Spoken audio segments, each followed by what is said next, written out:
Boa tarde, turma. Aqui é o professor Lucas. E esse vídeo é o último vídeo da nossa série de controladores lógicos programáveis.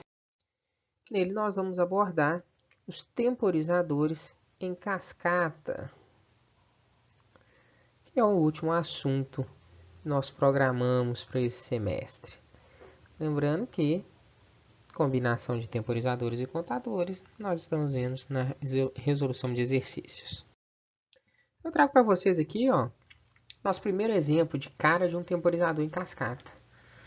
A ideia de temporizador em cascata é a mesma que nós temos apresentada nos contadores em cascata, em que a ativação de um contador, se a gente for pensar lá, conte 1 que tem uma saída DN1, e essa saída DN1 ela vai ser a ativação de um segundo contador conte 2.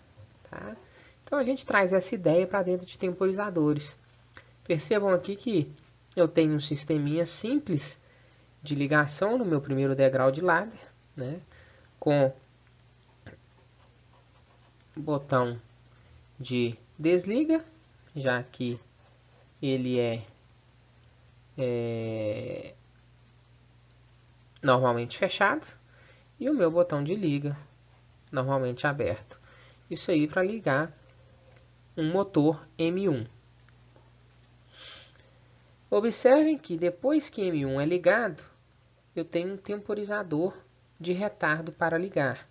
Então, eu vou ter uma espera de 20 segundos até DN ser acionado.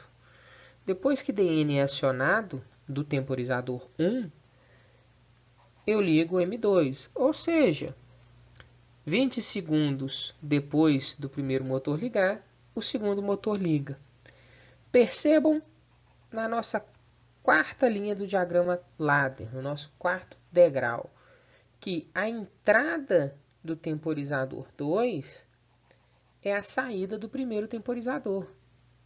Então, depois que a saída do primeiro temporizador muda para nível alto, inicia-se a contagem de tempo, também de 20 segundos, para ativar a saída do meu segundo temporizador. Quando essa saída é ativa, o meu terceiro motor é ligado. Então, basicamente, o que a gente tem aqui é M1 ligado, 20 segundos depois M2 ligado, 20 segundos depois M3 ligado. Ou seja, a gente tem uma ligação sequencial de motores.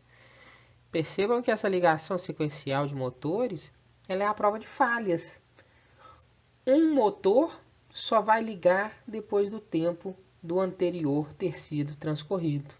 Se a gente fizer somente com temporizadores individuais e independentes, pode ser que um deles falhe, algum sensoriamento falhe, alguma ligação falhe, alguma contagem falhe, e o segundo motor ligue independente do primeiro. Tá? Então é uma forma de garantir redundância aí. Esse tipo de temporizador pode ser colocado para funcionar como um oscilador. Quando a gente fala de oscilador, a gente vai ter na saída do sinal, como resultado, algo que oscila entre positivo e negativo, que é a nossa onda quadrada. Essa onda quadrada é um sinal típico. Se eu perguntar para você como que funciona um pisca-pisca, você vai falar assim, da forma de uma onda quadrada. Você vai ter instantes em que é 0, instantes em que é 1, instantes em que é 0, instantes em que é 1. E fica nessa oscilação entre 0 e 1. Por isso o nome de oscilador. Tá? Então a gente consegue fazer isso com o uso de dois temporizadores conectados em cascata, de modo que a saída do segundo está conectada no primeiro e a saída do primeiro está conectada no segundo. E é isso que a gente consegue perceber aqui no nosso exemplo aqui. Os dois temporizadores funcionando aí como um temporizador, como oscilador, tá? O oscilador está definido nas duas primeiras linhas do ladder. Aqui é só uma lógica para a gente fazer a ligação dessas lâmpadas, né? Vermelho, verde e amarelo, representando, simulando um semáforo aí. A gente também pode trabalhar com temporizadores em cascata utilizando um período de tempo maior que um temporizador pode suportar. Então, se vocês lembrarem lá, a gente tem a nossa limitação de 16 bits para o nosso tempo pré-ajustado. Se eu quero um tempo maior do que ele suporta, basta que eu utilize um segundo temporizador. Ou seja, eu consigo fazer a contagem aqui de 30.000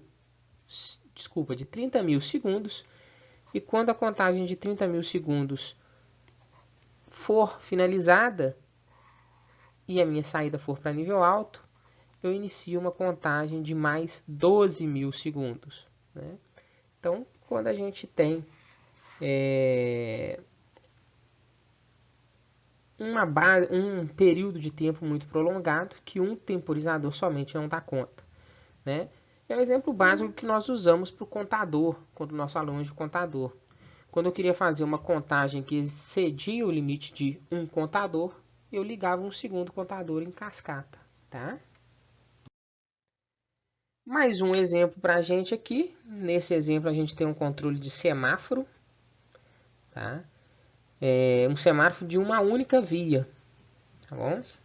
Então basicamente é uma rua indo, né?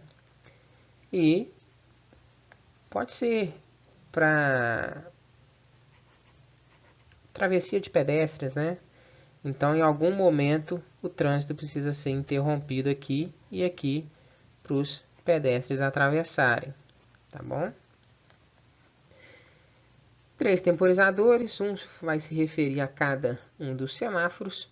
Percebam que o verde liga depois do vermelho, o vermelho liga depois do amarelo, o amarelo liga depois do verde.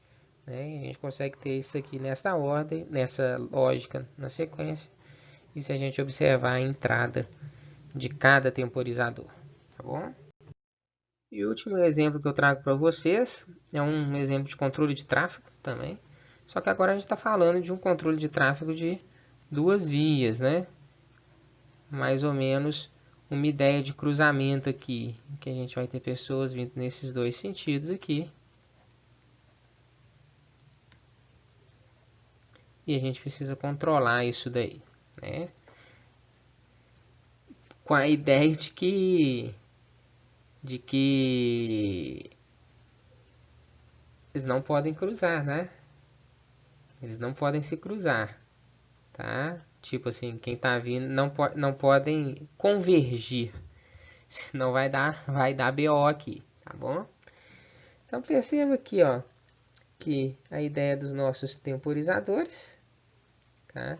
É interessante que usando somente temporizadores com retardo para ligar, e a nossa lógica. Depois vocês tentem entender bem essa lógica aí, de modo que o funcionamento está expresso nessa tabelinha, né? Então a gente tem um sentido norte-sul e outro sentido leste-oeste. O tempo que cada um vai ficar em cada situação, né? Basicamente, 5 segundos no amarelo, 25 segundos no verde e 30 segundos fechado para ambos os sentidos, tá bom? Então, turma, os dois vídeos de hoje foram para a gente fechar todo esse conteúdo de temporizador. A gente conseguiu ver tudo que a gente tinha para discutir de temporizadores e de contadores. Vimos bastante exemplos, né? Devem ter percebido que eu passei um pouquinho mais rápido nos exemplos, então dei uma pausa no momento dos exemplos aí, retorne nos exemplos, tenta entender o que está acontecendo e por que foi utilizado um tipo tom, um tipo TOF, um tipo retentivo e não foi utilizado um outro tipo diferente, tá? Fechamos hoje na nossa matéria de CLP, né? Qualquer dúvida, podem mandar no privado aí que eu respondo para vocês. Tá joia? Até mais, tchau, tchau.